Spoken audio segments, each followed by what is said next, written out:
The World Wrestling Federation. For over 50 years, the revolutionary force in sports entertainment. Woo! Yeah! The best there is, the best there was, and the best there ever will be.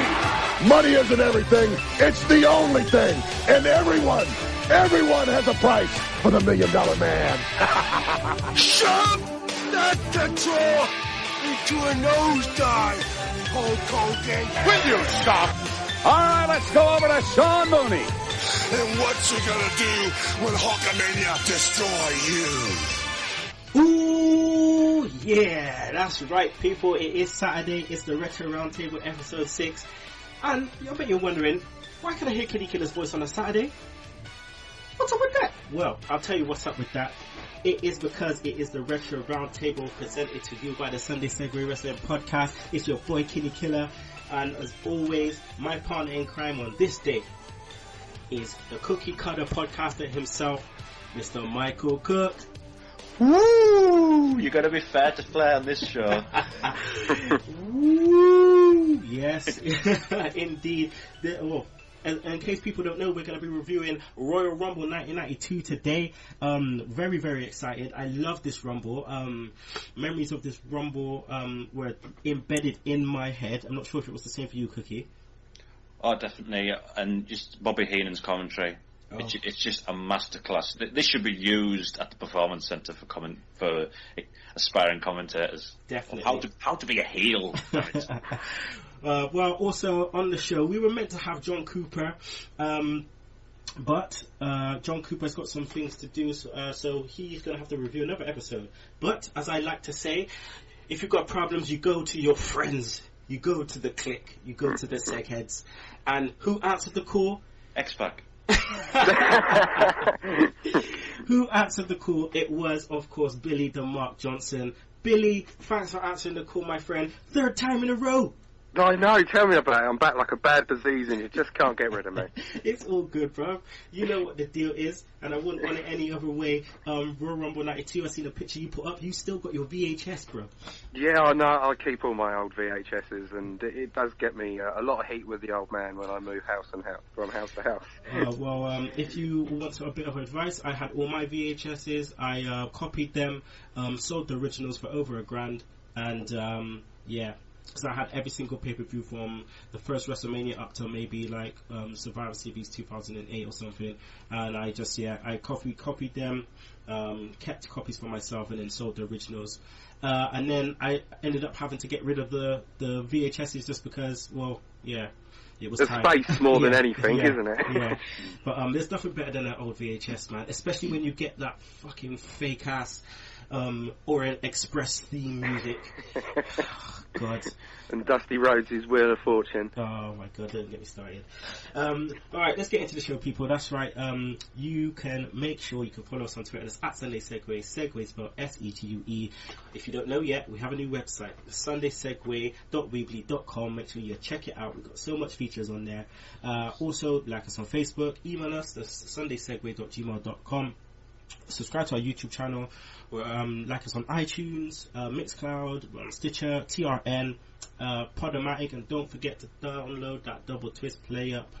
So we're gonna go into Royal Rumble 92. So hit it, McMahon. 30 WWF superstars compete in the Royal Rumble for the undisputed WWF Championship, including Jake the Snake Roberts, the Barbarian, the Model Rick Martel, the Berserker, Rowdy Roddy Piper, Hacksaw Jim Duggan, Nasty Boy Sags, Repo Man, Sergeant Slaughter, alleged real-world champion Ric Flair, Hercules, Colonel Mustafa, the Macho Man Randy Savage, Skinner, the British Bulldog Davey Boy Smith, the $1 Million Man Ted DiBiase, Haku, Shawn Michaels, the Warlord, El Matador, Sid Justice, IRS, Nikolai Volkov, the Texas Tornado,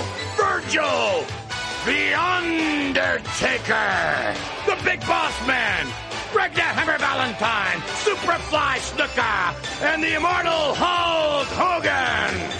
It's time to rumble! It's time for the Royal Rumble! Oh, I love the Royal Rumble intro. Absolutely love the Royal Rumble intros. I think this is the last one of those kind of intros, Cookie. Just love a McMahon raspy voice. It's time for Rumble! Love it. So we start off with, obviously the commentators are the best commentators ever in the world. The gruesome twosome, obviously Monsoon and Bobby the Brain Heenan. Like you said earlier, Heenan, he just made his mark on this pay-per-view. So, the first match, Orient Express with their fake theme song versus the New Foundation lads. The New Foundations. Cookie, what the fuck were they wearing? Oh, I don't know why it always reminded me of a taxi. I don't know. Maybe it's the boots or something. I don't know. I don't know why. But what a shame this tag team didn't last long, because watching it back, thought they're actually all right, these two.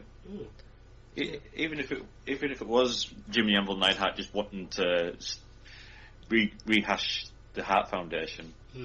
I mean, Billy, they obviously thought it was time to, push Owen and have him on screen properly and showcase his moves and stuff.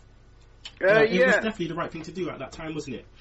Definitely. Owen was tearing it up in Japan in '91, and he was having some really good matches, and obviously Brett got on to Vince and said that, can you hire me brother back? And they put him in the parachute pants, and they look like two crisscross rip-offs. The MC Hammer. Or MC Hammer as well. Anything from early 90s hip-hop. For me, Heenan line of the match. Well, I think that headband is a little too tight around Anvil's head, and at that point, Anvil just goes, "Yeah, baby!" in the screen, and Heenan's just like, "You see? I love it. Owen Hart, like we were just talking about, Cookie. First time we see him bust these kind of moves in the 90s in the WWF. First time we see Hurricanrana. Yeah, I mean, Owen Hart was such a good high flyer but technical wrestler as well.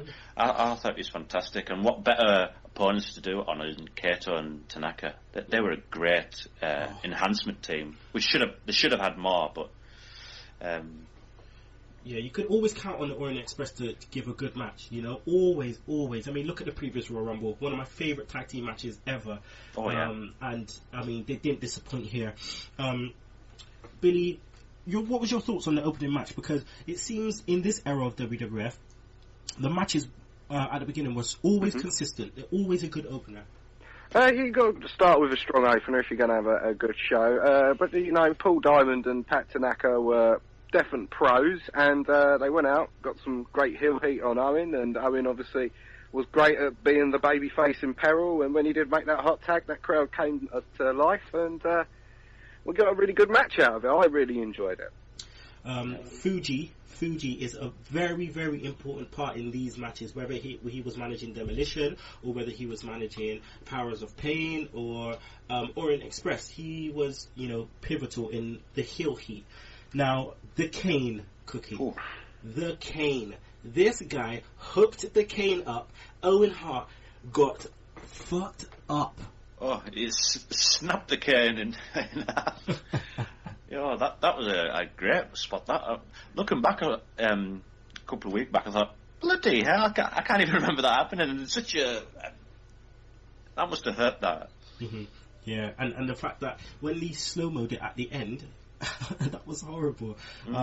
Billy, Owen obviously got taken up by the Cane. Why do the Hearts always do this sternum first move into the turnbuckle? I think it's to get people talking, and they do so. It's a little bit different to what they normally do as well.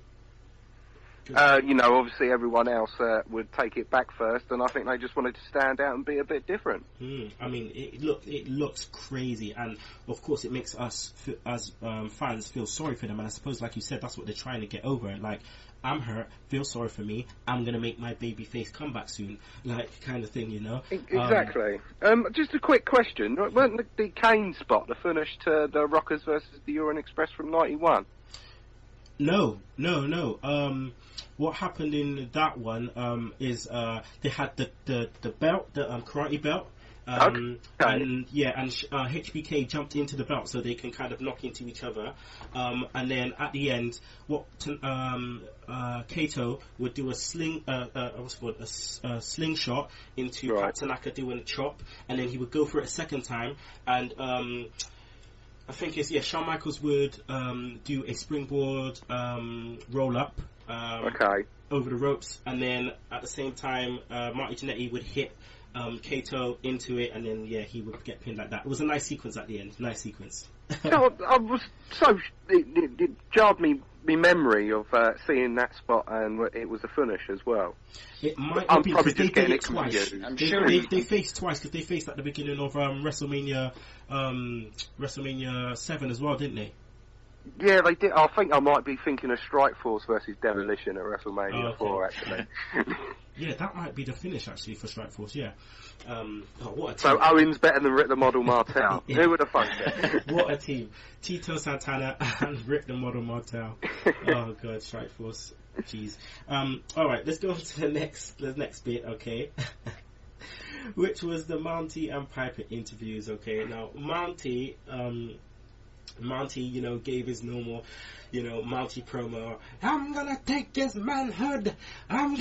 Because the man that I am, the champion that I am. I just love him. And Jimmy Hart, he's just going in as well. But for me, it was all about the Piper interview. Obviously, it was. I'm obviously gonna slice and dice it in.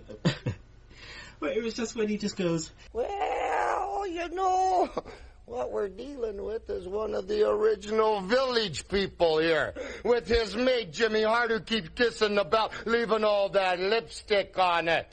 I heard the Monty out there saying, first thing I'm going to do, pounds his chest, I don't know, Hemi something. First thing I'm going to do, says I'm going to take Piper's integrity.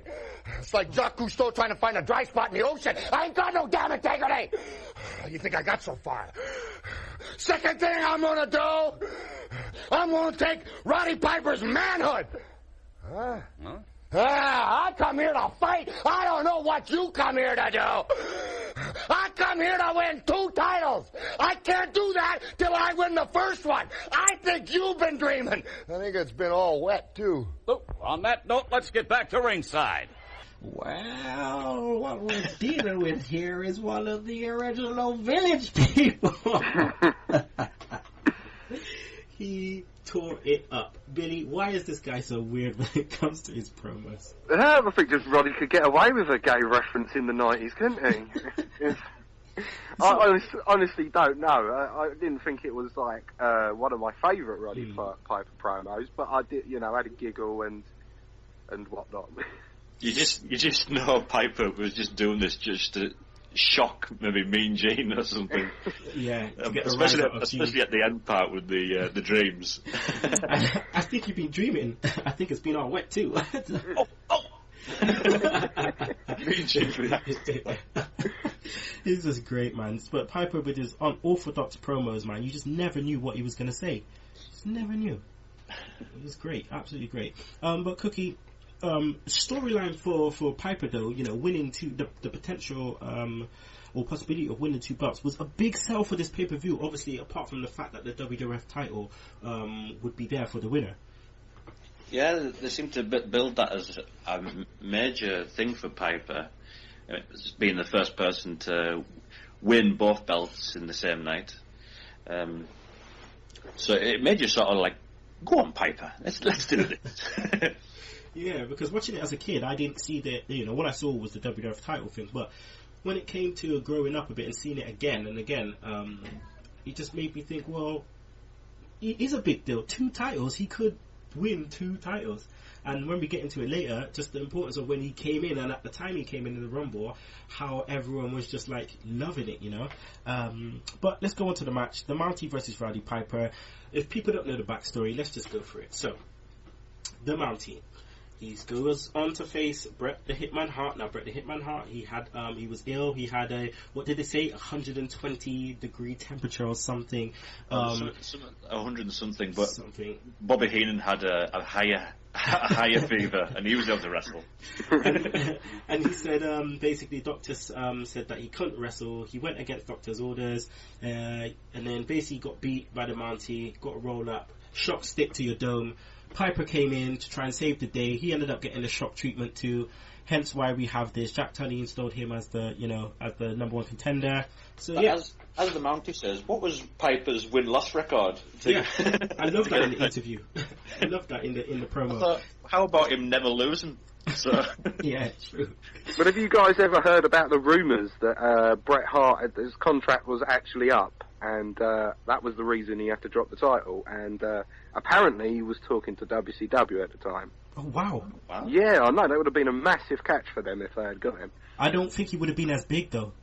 No, he wouldn't have been as big, because he would have probably just ended up in the mid-card again, wouldn't he? Yeah, because obviously if you think of the year of 1992, not at this point, but towards the end, you know, two different things, and you could never say he could have reached 92 here at this point in WCW and reached where he would have reached in WWF by the end of 92.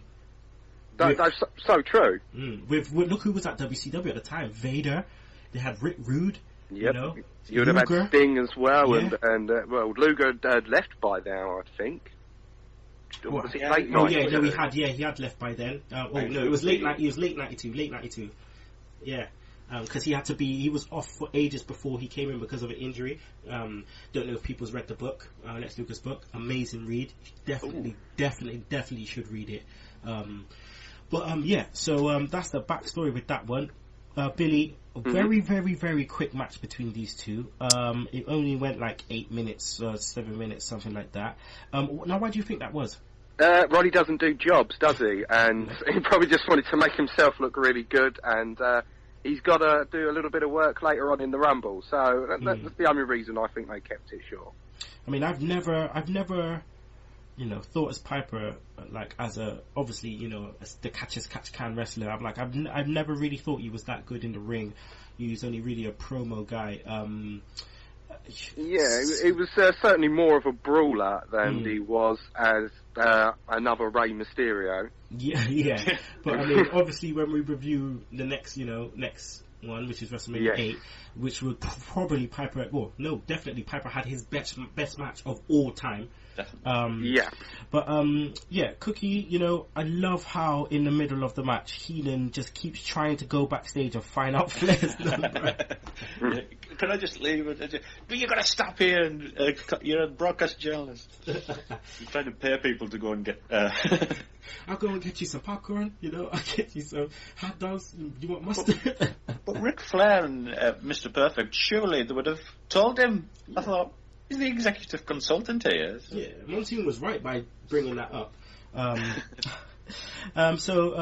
Billy, Piper, winning by sleeper, very, very massive anticlimax for me, because obviously you see the way he put him in a sleeper, and the reaction to people is the same reaction you would get today when someone is doing a sleeper. It's just a sleeper, and then it was a bit of a delayed reaction, I thought, but yeah, he takes it down.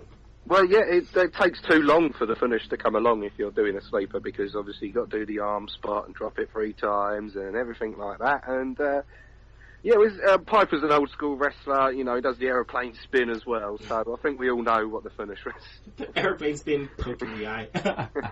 But, I just love how as soon as he got him in the sleeper, Joe Morella was like, let's just get rid of this real quick. 1, 2, 3. Ring the bell, ring the bell.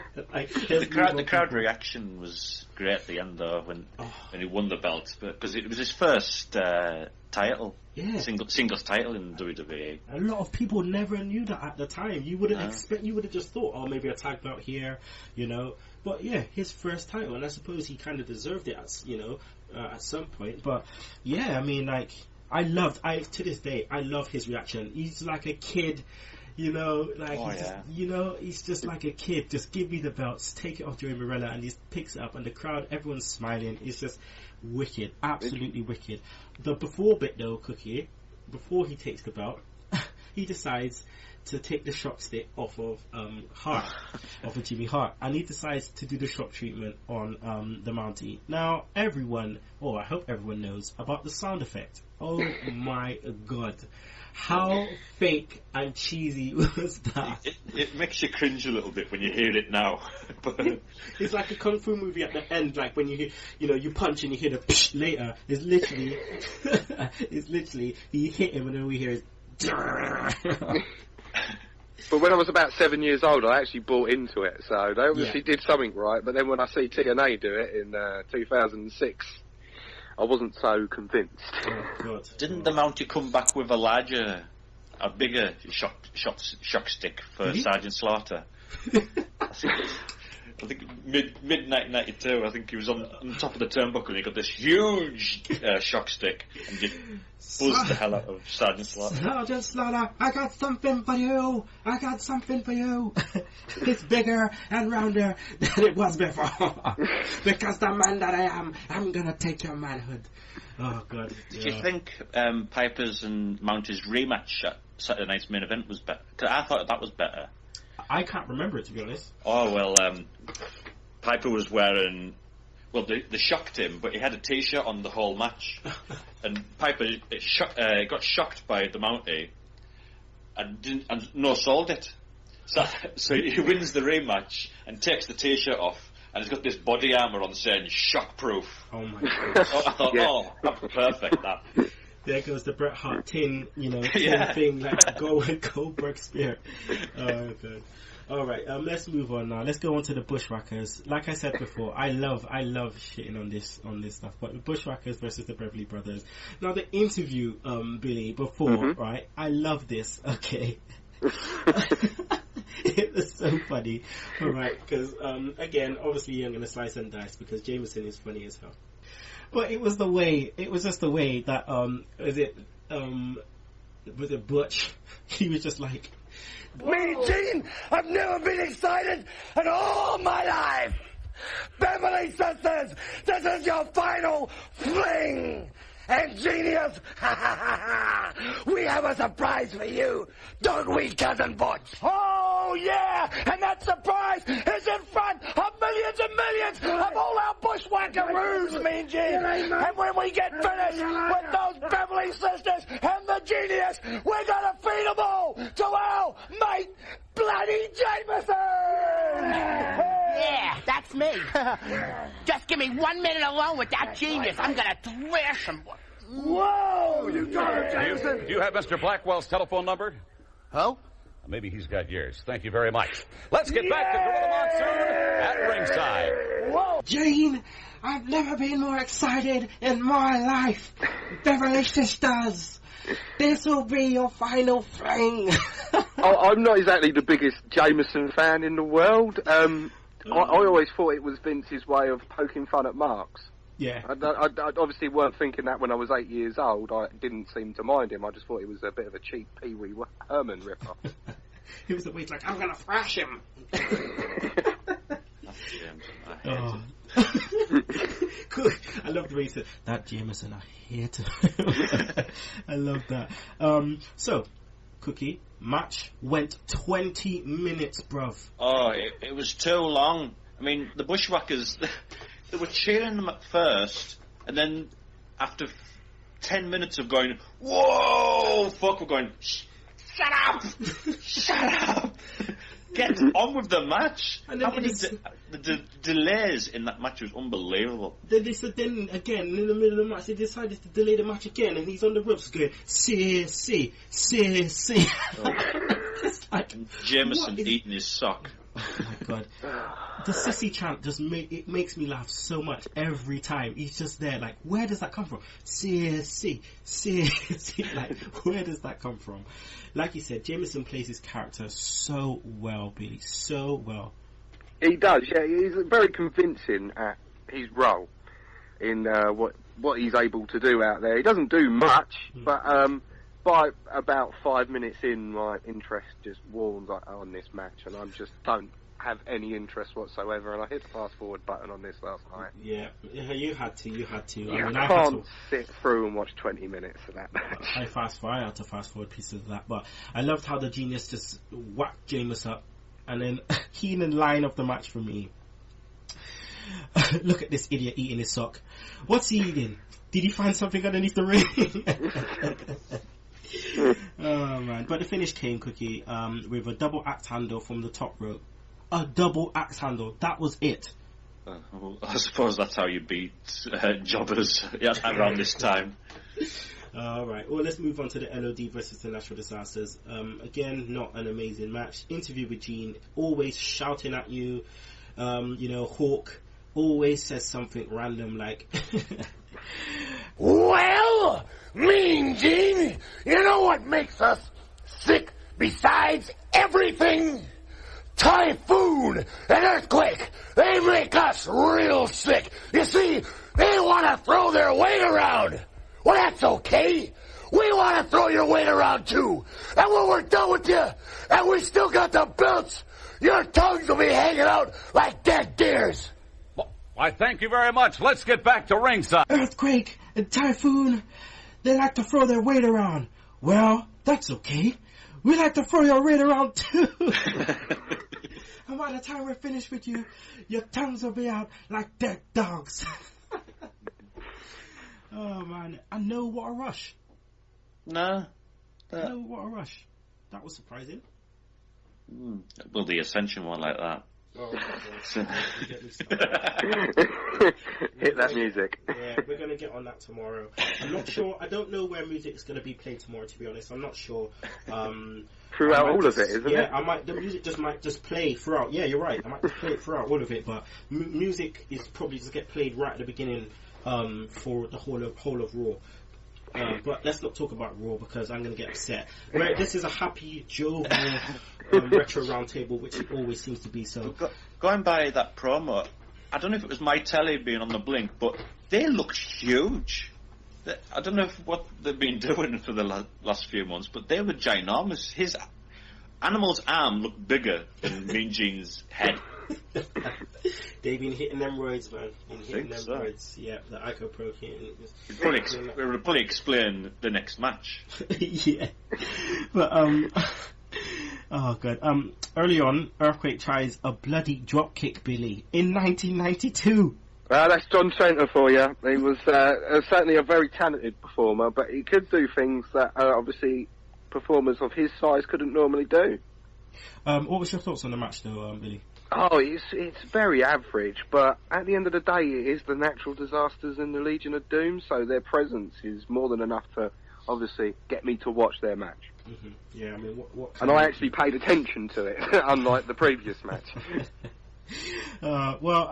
Heenan line of the match for me was literally something had happened to Hawk. I think he just finished getting obliterated by a bear hug, and Heenan just goes, "I've fallen and I can't get up." Always those one-liners with Heenan.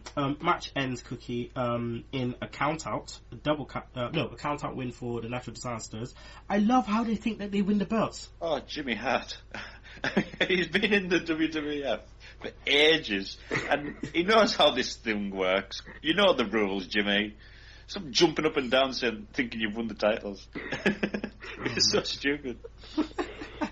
What a fool, man. What a fool. And then, the thing is, this always happens to Earthquake and Typhoon, though. Like, the end of the match, whether it's a disqualification or whatever, and they win, somehow, the opponents always manage to get a steel chair and just hit them at the end when they think they've won. All the time. I just don't get it. Whether they're heels or faces, they just get their ass kicked after they think they win, and they don't. It's too much. But yeah, he gets wrapped with a steel chair. Again, John Tenter. What a boring way to end the feud, though. Because I think this was the last time LOD were tag champs until, 97? Because they lost it to Money Inc. a couple of weeks later. Mm-hmm. Yeah. On the house show. So yeah. Again, we're not getting a title change on pay-per-view. Yep, and then bye-bye Road Warriors. Yep. Bye. Well, we've got to put up with Rocco yet, so that's to come. Oh, no. Oh, no. No. All right, let's go on to this next bit, which for me was one of the biggest things for me in terms of a wrestling standpoint. I was 8 years old, 8 years old, and to see this, it stayed in my mind forever. The beginning of my love for Shawn Michaels. Now, the Shawn Michaels interview with Mooney, this sold him as a singles wrestler so much. So, I cannot do this promo justice. Slice and dice right now. Now, there are some favorites. There are also some underdogs. Excuse me, Shawn Michaels. Big opportunity coming your way this afternoon. Unfortunately, I cannot say the same for your, should I say now, former tag team partner. Folks, you heard some of the details earlier. For those of you who missed that appalling incident that knocked Jannetty out of the Royal Rumble, let's take a look back and see what happened just 1 week ago on the Barber Shop. Ladies and gentlemen, the Told you. Told you. tag team specialist. See, one without the other isn't any good. Oh, I knew he was going to do that. I just knew he was going to do that. He don't need Jannetty. I told you that off and on. Are you kidding? What a despicable act that was. Oh, my God. Shawn Michaels, I have to say that was one of the most heinous acts I have ever witnessed. You know, I don't know what the big deal is. Think about it, Jannetty. I saved you 29 other beatings. I mean, sure, you know, not as bad as the one I gave you, but 29 beatings nonetheless. And, you know, is there any doubt in my mind that I'm going to be walking home with the World Wrestling Federation Heavyweight Championship? I don't think so. Now everybody is going to find out what Shawn Michaels has known all along, that he is without a doubt the hottest thing the World Wrestling Federation has ever laid eyes on. It's just as simple as this. The Rockers. Oh my God. One of my favorite tag teams. They split. How they split? Amazing. Barbershop. Oh my God. You swerves him so badly. You think that he's gonna, you know, he shakes hands, they hug. Bam. The sweet chin. Right, Billy? The sweet chin that Jannetty took from, oh my God, from HBK was horrible. You slow-mo that and it hits him dead on the nut. Well, I'm guessing they were just trying to be as convincing as possible, and obviously, you know, it's all lasted this memory in our minds of obviously Jannetty going through that window from the super kick. So I think they did an absolutely tremendous job, and it really does put Shawn Michaels up there as the next big star to watch. And you could think as well, Cookie, as an 8-year-old, you just seen this guy get kicked in the chops and then gets thrown through a glass window. Obviously, we know it's sugar glass. Yeah. But this guy gets thrown through a glass window. It looked so real. And the way Jannetty was selling. Oh, it was real to me, damn it. And the blood trickling through the fingers that he was holding, I thought, that was real. Which obviously wasn't, but I loved Bobby Heenan. You know when they shook hands, you went, they can't be without each other. Then he kicks him. I knew that was going to happen. And then he throws Jannetty through the window, and Bobby Heenan goes. He tried to escape by jumping through the window. Will you stop? The verbiage in this promo was amazing. You just got to think, HBK, he grabs him by the hair and he's just like, you want to look after someone's well-being? Or look after your own? Bam! Right through the window. It's just perfect. Like, and then he grabs the magazine and he's like, hey, you want to be worried about the Rockers? I don't think so. Just tears it up. And there's just one half of it left in him. I just loved it. Like 1950s style baddie. Pulling his leather jacket collar up and going, yeah, like a cool guy. The thing is, the way they did that could easily work today. Oh, yeah. Like, you know, that could easily work today. Like, they should definitely look back at that. But yeah, do you remember the way you felt watching this at that time?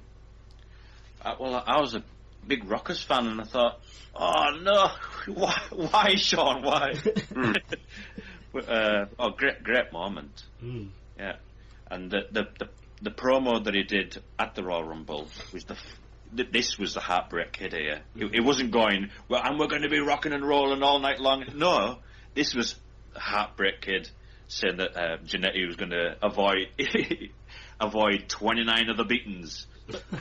not the worst that I gave him, but 29 beatings nonetheless. Oh yeah, just the swag about it, and it's just the way you feel. Like, if you think I had any doubt about leaving the ring as the WWF Champion, I don't think so. I just there's everything about it. But really, clearly, they saw something in HBK early here and decided just to give him the run.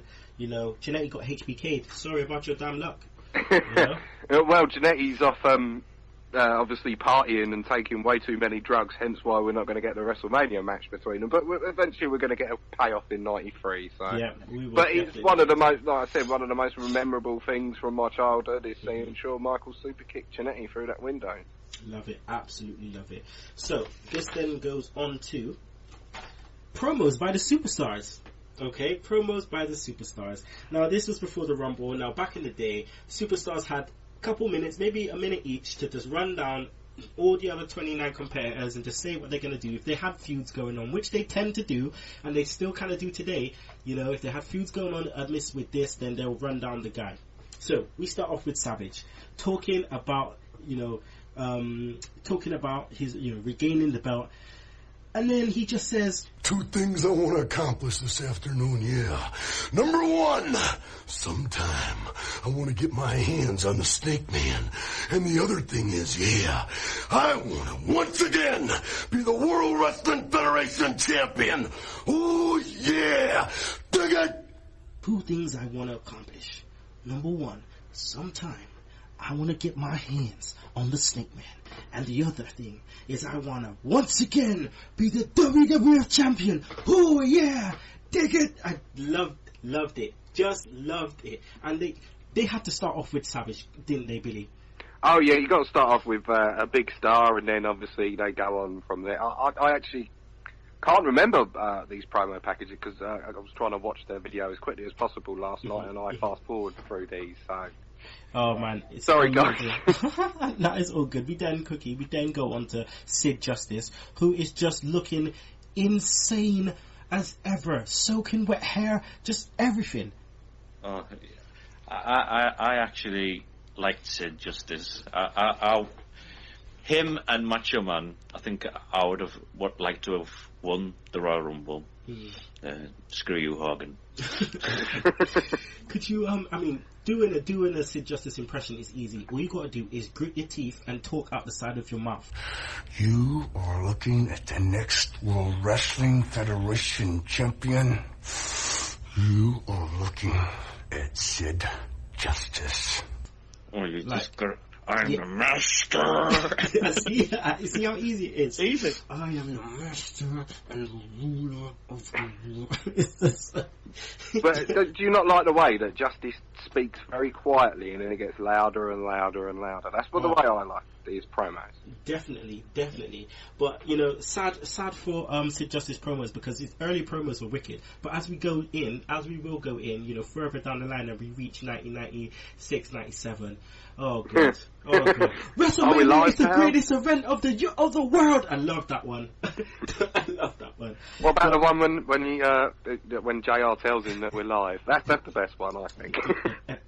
Did anybody remember the WCW one? We went, I'm half the man, and I have half the brain that you do. And Kevin Nash is just laughing with the Sid Justice mask on. So next we get Repo Man. Great, just talk about wanting to steal the belt. Love this. And then he just goes, because remember, what's mine is mine, and what's yours is mine too. What's mine is mine, and what's yours is mine too. Love this guy. Absolutely love this guy.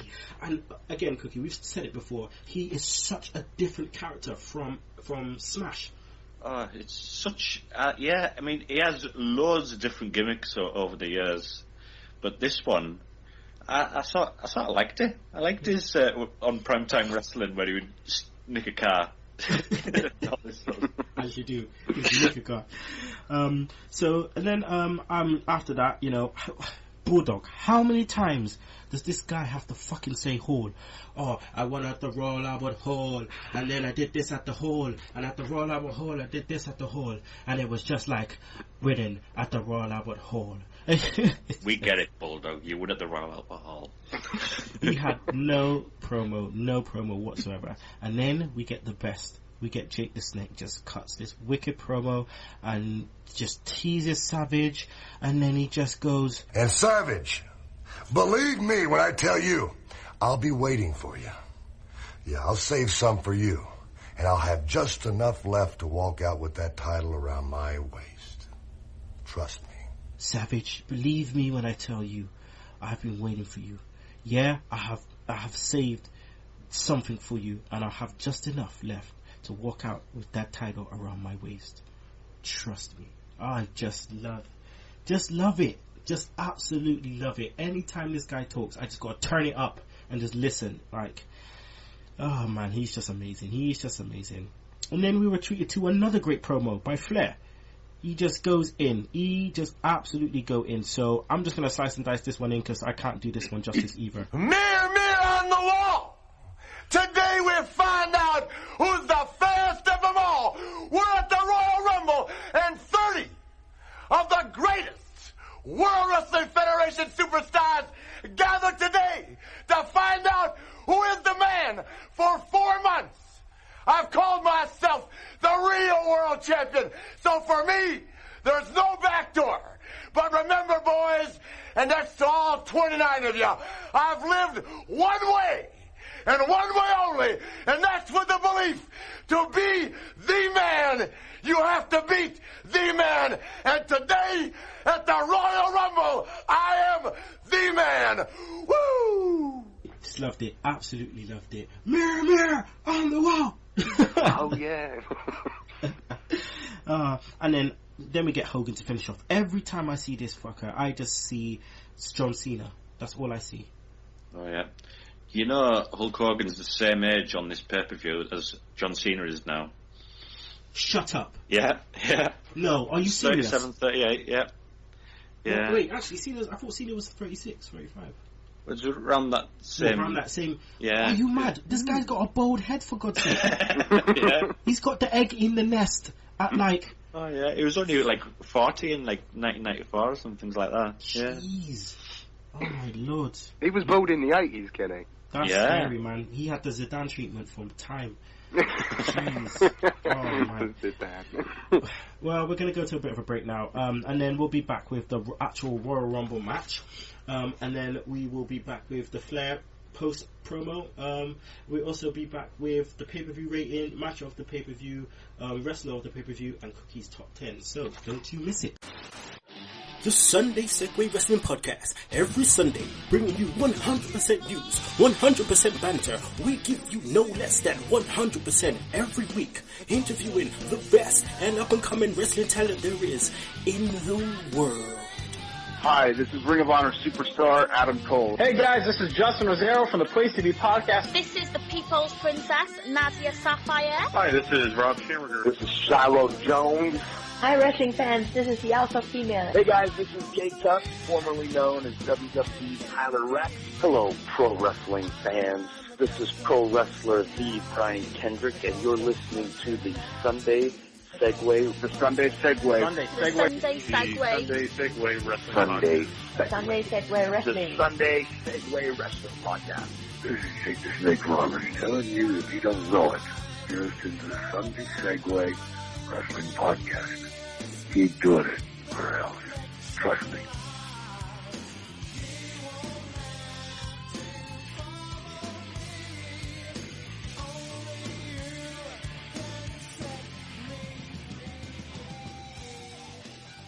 And we are back, people. It is now time for the Royal Rumble match. As the Think likes to say, we are reviewing Royal Rumble 92. It's your boy Kinny Killa. It's a retro roundtable. Also, we have the Cookie Cutter podcaster himself, Michael Cook, and we have Billy the Mark Johnson. So let's go into the Royal Rumble match itself. Cookie, we start off with Bulldog and $1 Million Man as the first two. Now, Sherry comes out with her tits just falling out of her dress. Yeah. In 1992.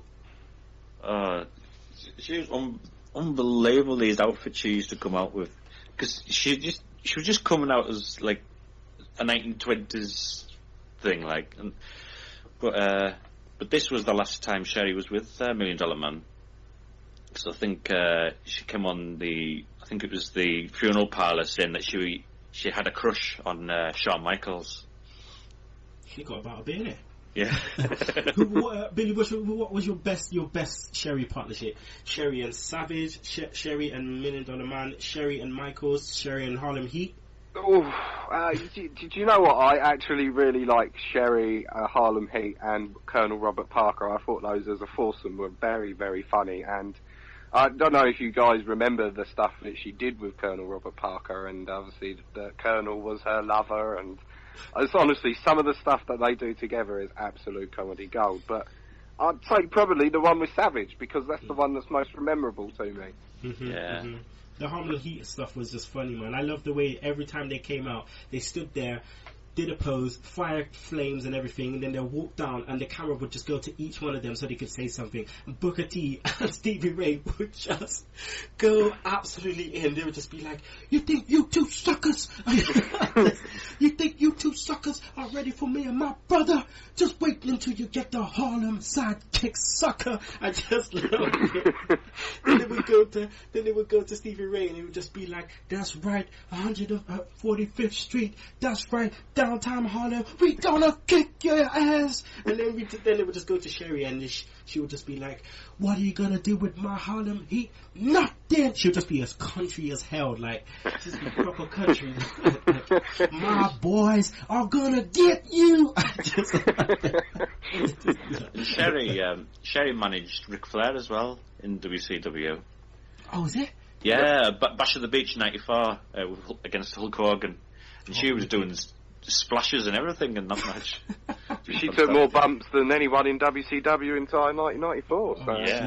Jeez, man, she was taking bumps in WWF like crazy. Warrior picked her up and threw her like a shot put.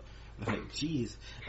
But yeah, I mean, so these two come out, Bulldog and $1 Million Man. I love $1 Million Man just because he's the wicked heel, and just the fact that he sells being gassed the best. Like, he's just every minute in the camera, like right in the camera. But yeah, HBK comes out, Cookie, and just puts Flair and Bulldog down with sweet chins straight away. Just puts them down with sweet chins.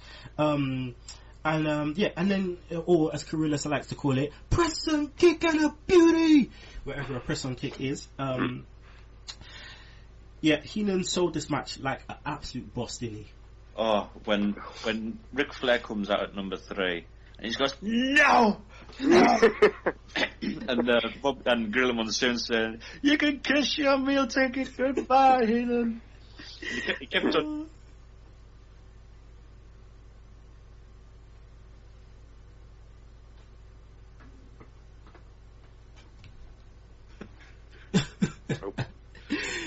Say that again, Cookie, please. Oh, when you just said to Bobby Heenan that nobody that's drew from 1 till 10 has ever won the Royal Rumble, and Bobby Heenan would just say, "Shut up!" It's just Heenan, like, when Piper comes in, and Heenan's just, and then Piper like saves Flair, and Heenan's just like, "Yeah, you know, I love you, Piper. It's not a skirt. It's a kilt. It's a kilt." And then he just takes out Flair, and he's just like, "You know good. It's a skirt. It's a skirt. Yeah, skirt." Man, but all right. What I want to do now is I just want to, from each of you, just tell me something that caught your eye within the middle of this Rumble. So, Cookie, start off, mate. Well, what you got down on your notes? Well, Macho Man doesn't know how to do Royal Rumbles. He runs to the ring 100 miles an hour, which perfect Macho Man. He's always running about everywhere.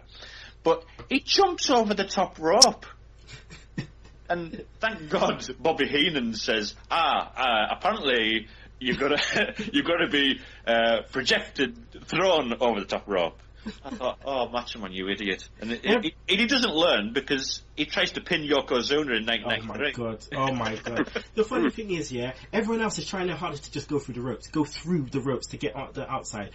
Look at Snake. As soon as Macho Man is pelting it down, you just see in the little spots in the corner, and just Snake just going underneath the ring, like underneath the ropes. Absolutely loved it. He's in there, like, where is he? Where is he? Bam, gets choked up by Taker. Here comes the Snake. Kick to your dome. What you gonna do about it? Billy, what you got on your notes, mate? Well, basically, there's the stuff between Flair and Bossman, which is Flair just selling it an absolute peril, like they know it's going to be the end, or they think it's going to be the end. Then he gets the lucky elimination, and obviously Heenan's jumping up and down. Yes, we've won. And no, you haven't, Bobby. There's still lots of other people to come in yet. Oh man, I love Bossman's punches. Those kayfabe punches were just so neat and tidy and snug. It was amazing. He looked like he bloody, oh man, his punches and Savage's punches I loved. I don't think underrated as a performer, in my opinion. Yeah, the big boob. I don't think Big Bossman knew how to fall out of the ring, because he always seemed to get his head caught on the bottom rope and whiplash himself. He always got hooked up. Yeah. That belt that he had around his shirt, he got hung up so many times. Like, so yeah, Cookie. Any more notes on the middle of the Rumble? Probably the way of Roddy Piper. You just after he eliminated Bossman and he was on his own, and Flair's rival Piper comes running to the ring like a madman, and backdrops and backdrops Flair all over the place and clotheslines him outside the ring. I mean, Flair took some bumps in that match. It was always backdrops and body slams, and he is the worst at taking backdrops. The worst ever. It's like he take them on the side. Like, oh god. Well, you know why he does that though? Because of his broken back. Yeah, from the plane crash. Yeah, he always goes to the side to protect himself. Sorry, Flair. My bad, man. My bad. Any more notes for you, Bill? Well, no, it's just obviously there's that middle part which it just stands out so much for me, and then obviously Warlord being number 30, which is just a bit strange. Roydie McCoo! Well, Heenan line of the match for me was, the best way to win this is to come to the ring with a wrench. The river wrench. Let's see what I got down on my notes. Weird dynamic. Heels fighting heels. Baby faces fighting baby faces. Loved it. Absolutely loved it. Crowd didn't know how to react. Snake was taking out Flair. People didn't know how to react. It was amazing. We talked about, obviously, Jake, the way he entered the ring, and a massive sell by Heenan and Gorilla saying that, his name together. They were just like, oh my god, look who it is. Jake the Snake Roberts. It just sold it perfectly. Being fair to Flair, obviously, throughout the night, that was great. Savage put the absolute burners on. Loved that. Hogan comes out, as usual, more heel shit. Rake the eyes, straight away. Rake the eyes, love it. What else we got here? That's what I got there. And then we get to the last four. Get down to the last four. Hogan, Savage, Justice, Flair. Savage and Sid throw out Flair. Savage and Sid were thrown out by Flair. Sid then throws out, Savage is thrown out by Sid and Flair. Then, Sid throws out Hogan to a massive pop. Then Hogan pulls on Sid to allow Flair to throw out Sid. Flair is the winner. Perfect heel turn for Hogan, eh? Perfect, exactly. But I love this end bit because obviously Flair, he's won, and you just hear yes. That's all. I think that's all he could say at that time.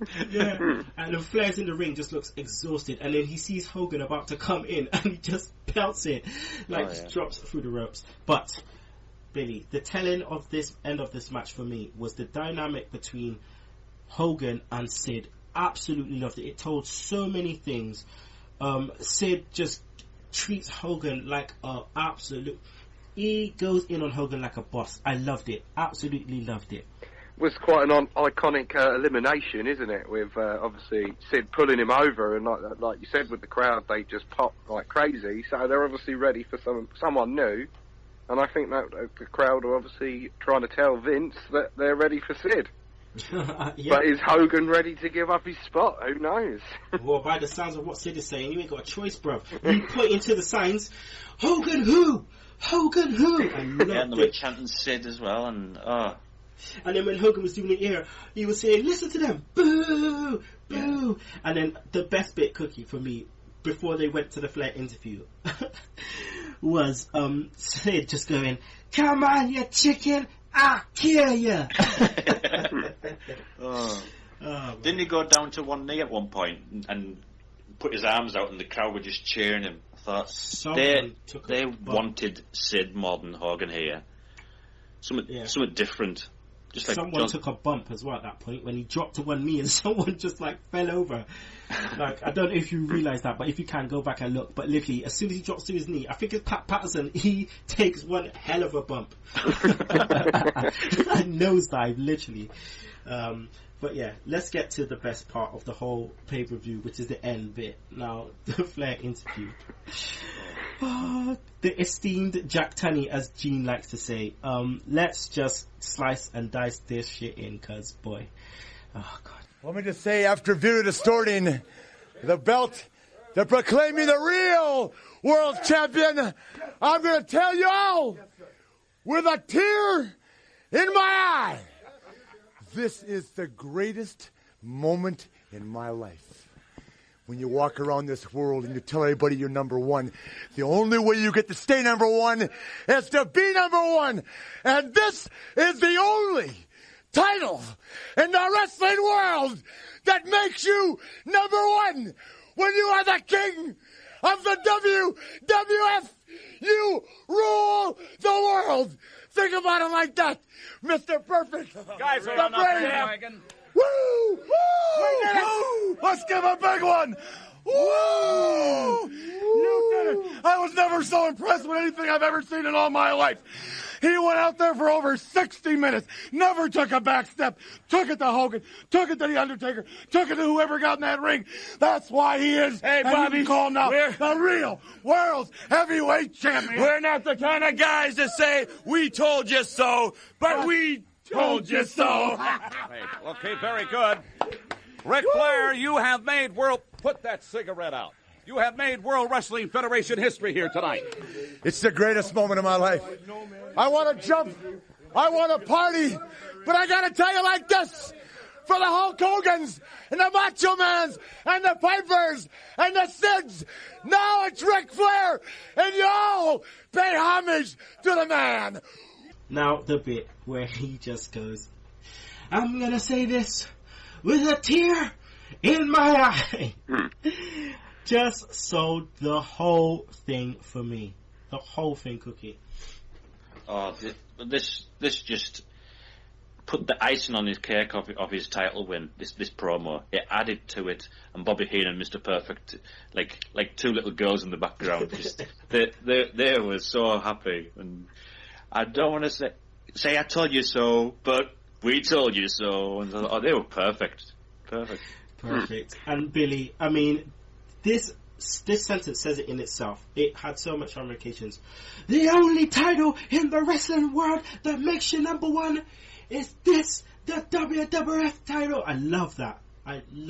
Somewhere Jim Herd was pulling his hair out. Oh man, but what did you think of this end bit? I love the Flair promo. Normally Flair's promos are very, very good, but this is just incredible. There's so many great lines, like with the tear in my eye. That's a great part, obviously. And obviously him, Heenan, and Perfect have all pulled off their devious little plan. They've got the WWF title. What about Gene? What about Gene, Bill? Put that cigarette out. Who was smoking? That's what I want to know. Imagine if we were on the other angle of that camera and we could just see, someone just turned around. We could see who was doing that. Love it. I bet it was Vince. He was probably telling Gene to tell someone, stop bloody smoking. What was you going to say, Cookie? Oh, just about Mean Gene. Put that cigarette out. Yeah. He didn't need to say it. I suppose it added to the chaos of the situation. He looked angry, though. He looked angry. He looked that person up and down a couple times before he said it. But yeah, for me, the end of this just says it all. For the Hulk Hogans and the Macho Mens and the Pipers and the Sids, now it's Ric Flair, and you all pay homage to the man. Woo! Love it. Absolutely love it. So that was the end of the pay-per-view. So pay-per-view rating, Cookie. Just for Bobby Heenan and Ric Flair's performance on that, I'd go 7 out of 10.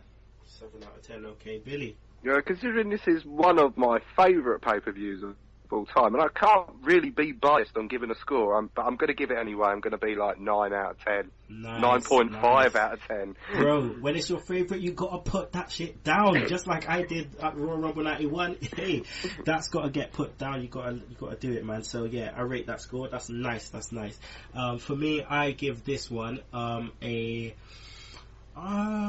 think a 7.5. A 7.5 for me. It was just a one match thing, really, wasn't it? Yeah.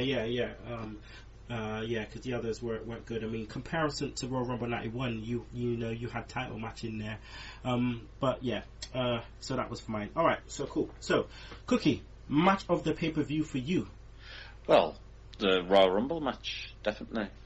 But had the most amount of stars. All of them should be Hall of Famers, like Macho Man and all that, and I don't think there's been a star-studded cast of people in a Royal Rumble match ever since that. I don't think. Okay, Billy, what about you, man? Your match of the pay-per-view? Well, obviously, I can't really say much more because Mr. Cook's just said it all. It is one of the most star-studded Rumbles. There's so many Hall of Famers in it. And it's actually a very good Royal Rumble as well. So, yeah, it's going to be the Rumble for me. Okay, nice. All right, well, what about your wrestler of the pay-per-view, Billy? Ooh, I'm going to go with, obviously, the one and only, the Nature Boy, Ric Flair. Because it's his night and it's his pay-per-view and it's all about him. Mm-hmm. Cookie? Yeah, no doubt, Ric Flair, but you've got to mention Bobby Heenan as well. Yeah. Them two. Oh, unbelievable. The way he would just say, I need a drink. Hey, you stupid.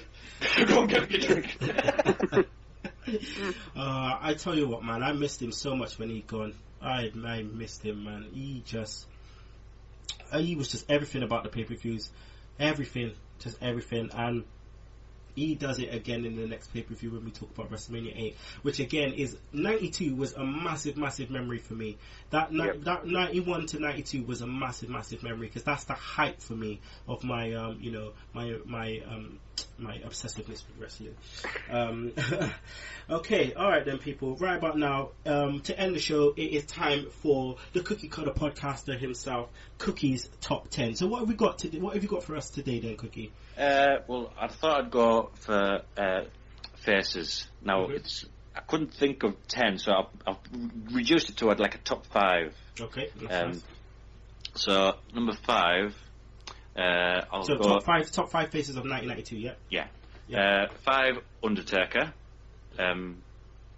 Because he turned face after the next Saturday night's main event, helping Macho Man, strangely, even though he was part of it.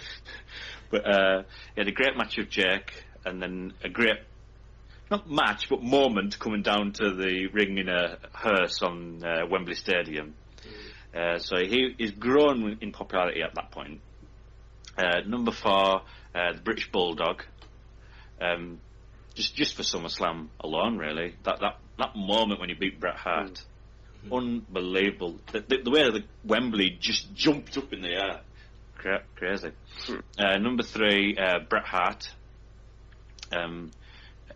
Great match with Piper, Bulldog, and then getting the title at the end of the year against Ric Flair. And what was it? Saskatoon? Saskatoon, yeah. Yeah, I can always remember Mr. Perfect on Superstars after that going, Saskatoon! Saskatoon! So, number 2, at the end of WrestleMania 8, I marked out. Bro, listen, we're gonna get into that next month, because I tell you what, that was my biggest mark-up moment as a child. When Ultimate Warrior's music. So number 2, Ultimate Warrior, fantastic match against Macho Man, and obviously number 1, my hero of all time, Macho Man, number 1. Everything about him in 1992, he was unbelievable. Just a shame that he lost the belt like Ric Flair on friggin' primetime wrestling because of Razor Ramon. I tell you what, man, Savage has played such a big part in our review of 91, and he's going to play a massive part in 92. Fuck Hogan. He was the guy. He was the guy that made everything. And if anyone needs to know about Macho Man, you just need to watch the Macho Man story, because that DVD is amazing. It is amazing. The insight by the genius, his brother Lenny Puffer, is amazing. So, yeah, try and watch that if you can. But yeah, Savage takes it down, and I agree with that completely. Alright, that's it. It's the end of another Retro Roundtable. Episode 6, I believe. 6 down. Can't believe it. We've got more to come, obviously. So yeah, I'm glad that we reviewed this, because I love this pay-per-view. And I obviously have to say thanks again to Billy the Mark Johnson for answering the call, part of the clique. He is now obviously, done 3 shows on the bounce, and I doubt it will be his last. So thanks, Bill. Let them know where they can find you on the Twitter, my friend. Oh yeah, you can find me on the Twitter at RanceWrestle or at Billy222 me. Okay. And when he says Billy 222, he means Billy 222. All right. Don't go writing Billy 222. Okay. And obviously, my partner in crime on the lovely Saturday on the Retro Roundtable, none other than the Cookie Cutter podcast himself, Mr. Michael Cook. Let them know where they can find you and your columns, please. Yep, they can find me on Twitter at the Cook, and I do an article on the Max Wrestling magazine called Cookie's Wrestling Ponderings. That's right, he does that Segway slam for us. That's right, he is one of our writers, if you didn't know, part of the Segway team. And my eyes have been opened to a whole new world outside WWE. That's the topic for this one. You need to read it. It's an amazing read. He's done a massive, great job on this one, so make sure you read it. Okay, so the next Retro Roundtable is going to be episode 7, and we will be reviewing one of my favorite pay-per-views, Indianapolis, Indiana, the Hoosier Dome. That's right, it's WrestleMania 8. Cannot wait. Double main event. Flair. Yeah, carry on. Flair Hogan, right? That's what you think, but no. Flair, Savage, and Psycho Sid, where we first hear them say Psycho Sid, versus Hulk Hogan, with a massive surprise at the end. So, just make sure you tune in next time. Tomorrow on the Sunday Segue, we have Michael Rodriguez, and we have the head of the fan relations. That's right, it is James Powers, and we also have the returning member of the Lost Episode crew. It is Matt French. Where we'll be talking about a shit rule, but we'll also be talking about Wrestle Kingdom 9 from New Japan Pro Wrestling. So don't you miss it, and make sure you tune in next month, brother. Woo! I love it. All right, ladies and gentlemen, that wraps it up. We hope you have enjoyed your Royal Rumble. For my broadcast colleagues, Gorilla Monsoon, Bobby the Brain Heenan, Sean Mooney, Mean Gene Okerlund, saying so long.